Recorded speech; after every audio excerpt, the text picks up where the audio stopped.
திமுக முதல்வர் வேட்பாளர் குறித்து திமுக செயற்குழுவில் முடிவெடுக்கவில்லை என்று கனிமொழி எம்பி தெரிவித்தார்.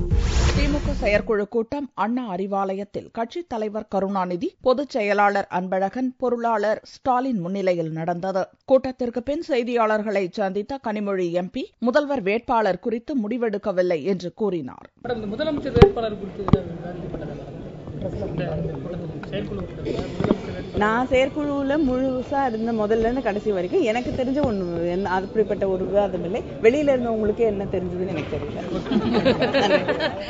இக்கூட்டத்தில் 12 தீர்மானங்கள் நிறைவேற்றப்பட்டன. ஸ்ரீரங்கம் வாக்காளர்களுக்கு நன்றி தெரிவித்த செயற்குழு, இந்தியாவின் கடைசி மாநிலமாக தமிழகம் மாறிவிட்டதாகவும், தமிழக சட்டசபை அதிமுக பேரவையாகிவிட்டதாகவும், சட்டம் ஒழுங்கு சிதைந்து சின்னாபின்னமாகிவிட்டதாகவும் கண்டனம் தெரிவித்துள்ளது. தேர்தல் வாக்குறுதிகளில் கூறியது போல் மத்திய பாரதிய ஜனதா அரசு செயல்படவில்லை என சுட்டிக்காட்டியுள்ள திமுக செயற்குழு, சாதாரண மக்களை பாதிக்கும் நடவடிக்கைக்கு முற்றுப்புள்ளி வைத்து தேர்தல் வாக்குறுதியை காப்பாற்ற முன்வர வேண்டும் என்று வலியுறுத்தியுள்ளது. முதலாளிகளுக்கு ஆதரவான சட்டங்களை திரும்பப் பெறவும் கோரிக்கை விடுத்துள்ளது.